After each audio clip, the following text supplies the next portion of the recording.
Hi, my name is Brian Conklin. The topic I will discuss today is about bad methods of coping with stress. Now I'm going to tell you a joke. What's the advantage to having stress? You never have to make your bed since you're always in it. Now everybody has stress, especially students during finals week. Stress makes you feel very uncomfortable. It often presents in physical symptoms such as anxiety and triggers the fight or flight response. And this is what makes you want to escape the feelings of stress to begin with. It makes you want to alleviate those feelings and seek self-treatment. You may observe or hear about students who are partying to avoid their stress, and you might think, hey, if they're doing that, maybe I should too. It's easy to succumb to peer pressure, and maybe your friends might want to urge you to try something. Of course, you're going to trust your friends, so you take their word for it, and why not try smoking or doing drugs or alcohol? Well, all of this could lead to temptation to experiment, to try new things. And today I'm going to explain why utilizing poor coping mechanisms, such as smoking and using alcohol or drugs to cope with stress, is detrimental to your health and counterintuitive to your success as a student. Now, what are coping mechanisms? These are methods that are actions that people do when they face stress to help minimize pain in difficult situations. It's how people deal with their problems and make the best of a bad situation.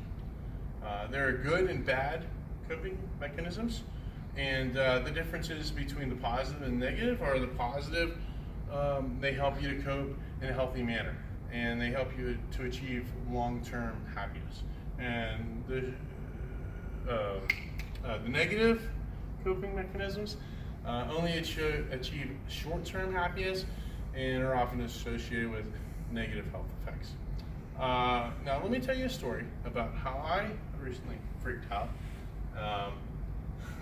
It was finals week. It just happened a couple days ago. I had multiple papers and projects and tests and presentations due, and I'm wondering, holy cow, is there even enough time? I looked through all my deadlines and I'm freaking out. And I felt really nervous. I was feeling very cornered. I was feeling, anxious and uneasy and just really worried in general. And I identified that I was very stressed. And the reason I was able to do that is because of the physical symptoms I was experiencing. People will often call these physical symptoms that go with stress as anxiety. And anxiety is defined as an emotional response characterized by an unpleasant state of inner turmoil.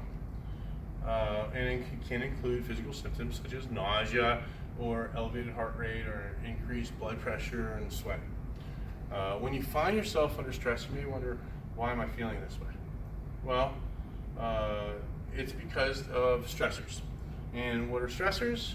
In simple terms, they're just anything that can cause you or me stress. So anything in the world at all. So it could be a divorce, it could be a loss of a pet, it could be a car accident, an injury, a fight with your girlfriend, or maybe the dog's barking next door. Whatever, all these are examples of stressors. When humans undergo stress, it initiates a physical response, and that's done by the amygdala in our brain, which has a direct relationship with the hypothalamus and brainstem. And these are areas which are directly related to fear and anxiety. I'm going to show you a picture. And this is a picture of the amygdala, which is part of the limbic system. And this is, maybe I should have done one at a time. But anyway, that's the amygdala right there. That's where it lives in your brain. And it's one of two almond-shaped clusters located deep within the brain.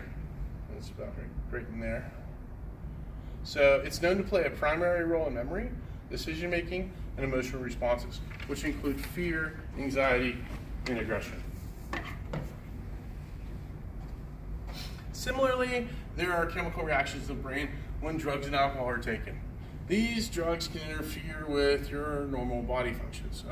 Use of drugs mimics natural chemical messengers in the brain, and as a result, it urges the person to associate pleasure with unhealthy activity. drug use or alcohol use over a long period of time can cause permanent changes in your body. So it's another thing to be aware of. Now, I'm going to discuss some of the negative coping mechanisms that students may be subject to, or have to be careful of. So, smoking tobacco is a common method to deal with stress. It's readily available. Everybody has easy access to it. However, it contributes to illness, such as heart disease, stroke, cancer, and emphysema. And according to Healthy People 2020, which is Healthy People 2020, it's a government initiative, and they suggest that the #1 cause of preventable death in the United States is smoking. Now, another poor coping mechanism or skill that you might acquire from some of your friends are use of prescription drugs or pills. Now, they can be very dangerous when used recreationally. Everybody has them in their bathrooms or whatever, and they're super easy to get, but you need to be very, very careful, because America's opioid crisis has taught us nothing but how dangerous these types of drugs can be. In fact, that crisis has contributed to the deaths of almost 100 people a day due to overdoses. Marijuana is used as another coping method. I had some marijuana on me somewhere here. I don't know where I put it. Oh, there it is. There's my marijuana.